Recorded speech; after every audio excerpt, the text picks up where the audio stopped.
गुरु के सुमिरन मात्र से नासति विघ्नयनन् ताते सर्वारंभ में ध्वावत है सब संत। गुरु की महिमा अनंत है, अनंत किया उपकार।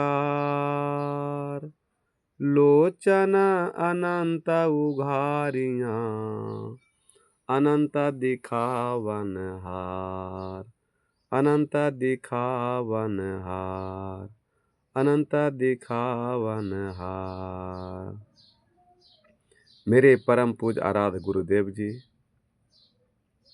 परम वंदनीय, धरती को भी पावन कर देने वाले मधुमंगलमय संत समाजों एवं सत्संग सुनने वाले धर्म प्रेमी तथा सज्जन तथा देवियों, हनुमान जी कबीर साहब से दीक्षा ले लिए,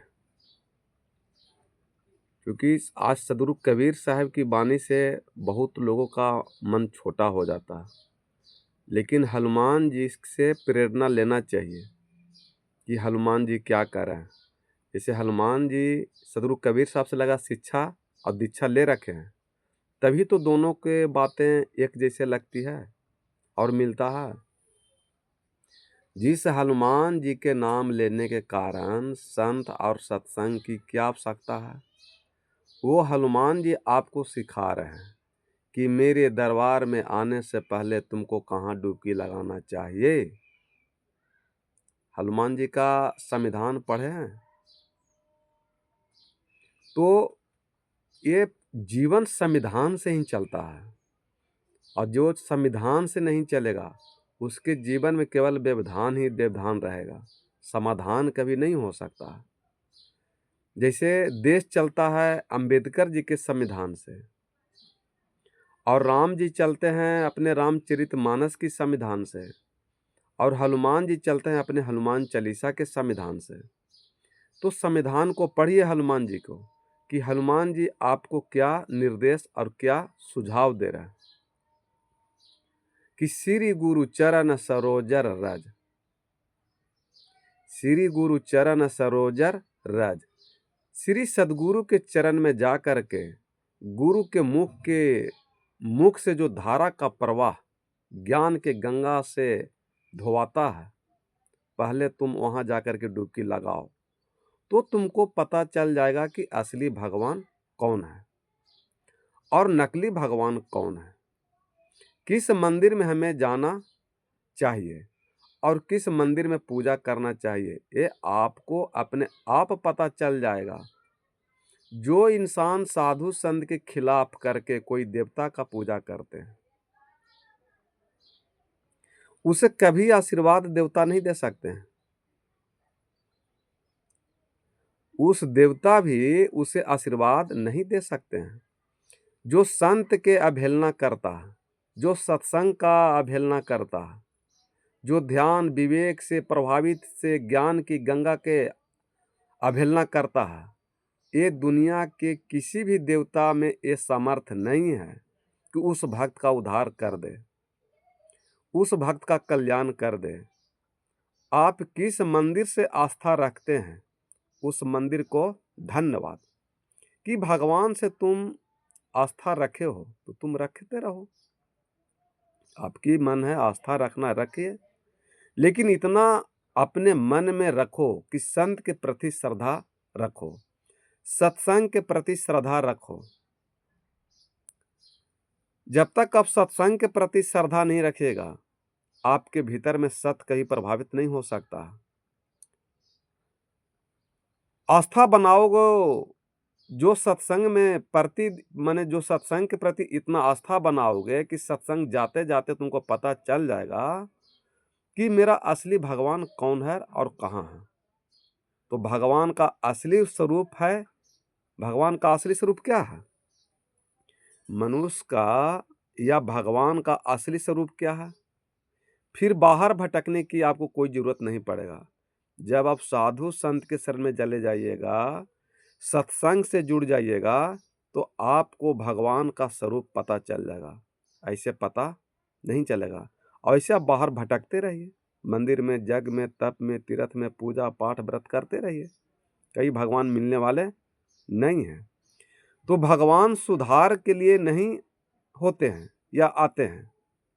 जो देवी देवता के मनुष्य पूजा पाठ कर रहे हैं, अगर आपका मन, विचार, ज्ञान, विवेक, ध्यान ठीक नहीं है, तो जिस देवता को आप पूजा पाठ कर रहे हैं, वो देवता भी आपको संहार करने के लिए आएंगे, उद्धार करने के लिए नहीं आएंगे। क्योंकि रामचरितमानस कहती है कि जब जब होहि धर्म की हानि, बाढ़हि असुर न अधम अभिमानी। तब तब प्रभु धरि मनुज शरीरा, हरहि कलेस बहुजन पीरा। क्या कह रहा रामचरितमानस कि कोई भी मनुष्य, कोई भी राम, शिव, कृष्ण, दुर्गा देवी, छठ, व्रत, करवा चौथ, तीर्थ, उपवास करेगा, लेकिन तुम दारू, ताड़ी, मांस, मछली, मुर्गा, चोरी, बेईमानी, निंदा, शिकायत, लड़ाई झगड़ा, कलह कलेश, चिंता नहीं छोड़ेगा, तो वो भगवान भी तुमको संहार करेंगे, उद्धार नहीं करेंगे। ये रामचरितमानस कह रही है गोस्वामी तुलसीदास जी कि जब जब धर्म की हानि हुई, आप पूजा पाठ व्रत उपवास कर रहे हैं, तो आपको ये ध्यान होना चाहिए कि हमारे हाथ से किसी का दुख ना पहुंचे, नुकसान शरीर को ना पहुंचे, मेरे वाणी से किसी को नुकसान ना पहुंचे, मेरे विचार से किसी को नुकसान ना पहुंचे, मेरे ज्ञान बुद्धि विवेक से किसी को नुकसान नहीं पहुंचे। हाँ, आप सत्य बात बोलते हैं, अगर बाद भी लोगों की तकलीफ होता तो उसमें आपकी कोई गलती नहीं है। कोई अब सूर्य उदय होगा और कहे कि रात की हमको भगा दिया, तो क्या सूर्य उदय नहीं होगा? वो रात भागे चाहे जे भागे। तो सत्य बोलेगा, गलत आदमी को दुख लगेगा, तो क्या सत्य आदमी बोलना छोड़ देगा? तो आप जो भी देवता देवी के पूजा पाठ कर रहे हैं, अगर आपका मन नहीं सुधरा, विचार नहीं सुधरा, ज्ञान नहीं सुधरा, विवेक नहीं सुधरा, तो फिर जिस देवता को आप पूजा पाठ करें उसके बावजूद भी आपको दुख दर्द पीड़ा होगा, वो संहार करेंगे, दुख तकलीफ देंगे, आपको शुद्ध उद्धार नहीं करेंगे। लेकिन हनुमान जी कह रहे हैं कि श्री गुरु चरण सरोजर रज, तुम पहले जाके सदगुरु के चरण पकड़ो, संत महात्मा के चरण पकड़ो, सत्संग के मंदिर से जुड़ो। ये हनुमान जी कह रहे हैं कि श्री गुरु चरण सरोजर रज, रज मने चरण, तुम पहले गुरु के चरण जाके पकड़ो। निजमन मुकुर सुधार, हनुमान जी कह रहे हैं कि तुम गुरु के शरण जाओगे तुमको सुधार होगा, संहार नहीं करेंगे। लेकिन आप जिस देवता देवी के पास पूजा पाठ कर रहे हैं, वो आपको संहार करेंगे, सुधार नहीं करेंगे, उद्धार नहीं करेंगे। लेकिन हनुमान जी कह रहे हैं कि अगर आप संत साधु संत महात्मा के शरण में जाते हैं, उनको चरण पकड़ते हैं, तो निजमन मुकुर सुधार, तुम्हारे निज, निज माने तुम्हारे मन, मन को वो सुधारेंगे, संहार नहीं करेंगे। कितना लगता है ना कबीर साहब से दीक्षा ले ले हैं। कबीर साहब की बात बता रहा है ना हनुमान जी कि श्री गुरु चरण सरोजर जा, निज मन मुकुर सुधार, तुम्हारे मन को सुधारेंगे, तुम्हारे विचार को सुधारेंगे, तुम्हारे संस्कार को सुधारेंगे, अहंकार क्रोध घमंड को सुधारेंगे, लोभ मोह को सुधारेंगे। जो आपका अंदर में गलत विचार है, वो गलत विचार को छोड़ा करके अच्छे संस्कार विचार में आपको लगा देंगे, इस सत्संग के द्वारा, गुरु संत महात्मा के द्वारा। तो हनुमान जी भी कह रहे हैं कि निजमन मुकुर सुधार, तुम्हारे मन को गुरुदेव सुधारेंगे। तुम्हारे मन में अहंकार है, क्रोध है, घमंड है, लोभ है, बमनस है, झूठ है, सच है, राग द्वेष, ये सब सुधारेंगे तुम्हारे गुरुदेव, और संहार नहीं करेंगे। डरो नहीं, क्योंकि संत के हाथ में माला है, संत के हाथ में ज्ञान है, विवेक है, सत्संग है, आचरण है, चरित्र है। क्योंकि संत के हाथ में माला है, भाला नहीं है। भाला है दुर्गा जी के हाथ में, तीर धनुष है राम के हाथ में, हनुमान जी के हाथ में गदा है। और शंकर भगवान के हाथ में त्रिशूल है, लेकिन संत महात्मा के हाथ में ज्ञान का, बुद्धि का, विवेक का माला रहता है। वो माला पहनाते हैं, भाला से मारते डराते नहीं है। इसीलिए साधु संत के शरण में कोई नहीं जाते हैं, क्योंकि डर नहीं ना है। संत साधु शरण के पास में, संत के पास में माला है, भाला तो है ही नहीं। लेकिन हनुमान जी के पास में गदा है, तो डर के मारे आप जाके भक्ति कर रहे हैं। राम जी के पास तीर धनुष है, इसलिए आप डर के मारे पूजा कर रहे हैं। हर शिव जी के पास भी माने त्रिशूल है, उसको डर के मारे जा रहे हैं। दुर्गा जी के पास में है। लेकिन संत महात्मा के पास में ना आला है, ना भाला है, ना तीर है, ना धनुष है, ना गदा है, कुछ नहीं है। केवल उनके पास विचार का माला है, संस्कार का माला है, आचरण का माला है, ज्ञान का माला है, त्याग का माला है। वो माला आपको पहनाना चाहते हैं ताकि आपका भला हो जाए, आपको जीवन से उद्धार हो जाए, सुधार हो जाए, आपका कल्याण हो जाए, आवागमन मुक्त हो जाए, मुक्ति हो जाए, फिर धरती पर आपको आना जाना मुक्त हो जाए। ये साधु संत महात्मा देते हैं। कैसे? जैसे लंका में विभीषण जी भक्ति करते थे श्री रामचंद्र जी का, और रावण जो था उसका बहुत विरोधी थे, तो डर डर के भक्ति करते थे विभीषण जी। लेकिन जब सीता माँ को हरण कर लिए थे रावण ने, तो राम जी की प्रेरणा से, सुग्रीव जी की प्रेरणा से सब सीता माँ को खोजने के लिए गए थे चारों दिशा में। तो दक्षिण दिशा में हनुमान जी, जामन जी, नल, नील सब गए थे। तो समुद्र पार करने का समर्थ हनुमान जी में था, सब में नहीं था, क्योंकि हनुमान जी राम जी के परम भक्त थे। और जो परम भक्त होंगे वही भव सागर पार कर सकते हैं, वही समुद्र पार कर सकते हैं। अहंकार का, क्रोध का, घमंड का, लोभ का, बेईमानी का, शैतानी का, राग का, द्वेष का जो सागर आपके पास में है, वो जब आप राम के भक्त हो जाइएगा तो आप सब समुद्र को पार कर जाइएगा और सीता रूपी शांति तरफ पहुंच जाइएगा। तब आपको वहाँ शांति मिलेगा, क्योंकि शांति, सीता का मतलब शांति, और समुद्र का मतलब अहंकार, क्रोध, घमंड, लोभ, मोह, बेईमानी, शैतानी, दारू, ताड़ी, मांस, मछली, मुर्गा, चोरी, बेईमानी, निंदा, शिकायत, लड़ाई झगड़ा, कलह, कलेश, चिंता, टेंशन, ये सब सागर है इंसान के लिए पार होना। तो हनुमान जी राम जी के परम भक्त थे, वो राम जी के उन पर कृपा रहता था, इसलिए हनुमान जी समुद्र को लांग गए, पार कर गए। इसलिए राम के सबसे प्रिय भक्त हनुमान जी हो गए। आप भी साधु संत के शरण में जा करके, सत्संग में जा करके अहंकार, क्रोध, घमंड, लोभ, मोह, बेईमानी, शैतानी, दारू, ताड़ी, मांस, मछली, मुर्गा, चोरी, बेईमानी, निंदा, शिकायत को छोड़ देते हैं, तो आप ये संसार, माने जो संसार है, भव सागर है, इसको आप पार कर सकते हैं। फिर आपको कोई रोक नहीं सकता है। यही आध्यात्मिक ज्ञान बताता है रामायण भी। और जब हनुमान जी समुद्र पार कर गए, तो वहाँ सबसे पहले दर्शन हुआ विभीषण जी से, कि उनके दरवाजा पर तुलसी चौरा का चित्र पड़ा हुआ था। तो हनुमान जी समझ गए कि यहाँ कोई राम भक्त रहते हैं।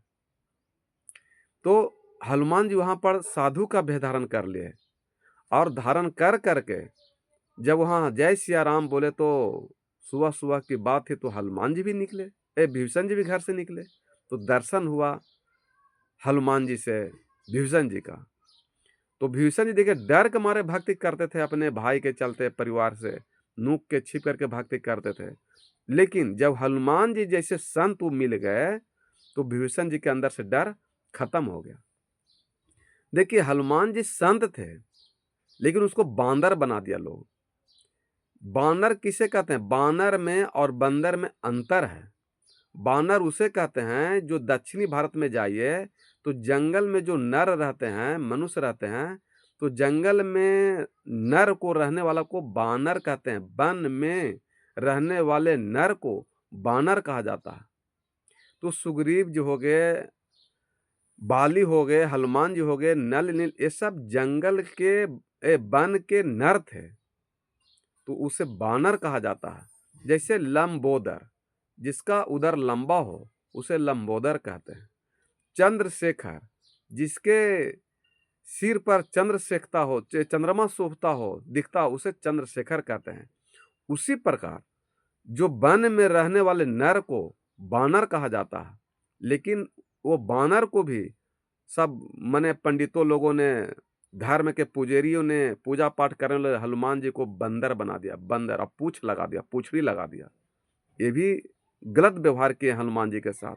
वो वन के नर थे, इसलिए उसको बानर कहते हैं, बंदर नहीं कहते हैं। और उसे आज भी बहुत सा संत महात्मा लोग बंदरे कहते हैं कि बंदर। जो अयोध्या के ज़्यादा विवरण करते हैं, प्रवचन देते हैं, वो साधु संत महात्मा बंदरे कहते हैं। लेकिन जब हनुमान जी जैसे संत से भेंट हो गया विभीषण जी को और वो ज्ञान प्राप्त किए, तो उसमें कहीं ना है हनुमान जी विभीषण जी जब दोनों से मिला था, कहीं ना कि अब मोहे भाई भरोसे हनुमंता, बिनु हरि कृपा मिल ही नहीं संता।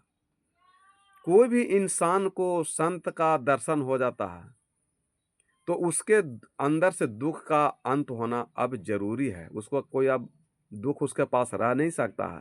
इसलिए विभीषण जी को दर्शन हो गया संत का, हनुमान का, तो हनुमान जी का डर खत्म हो गया और डर खत्म हो करके वो अपना कल्याण करना शुरू कर दिए और धीरे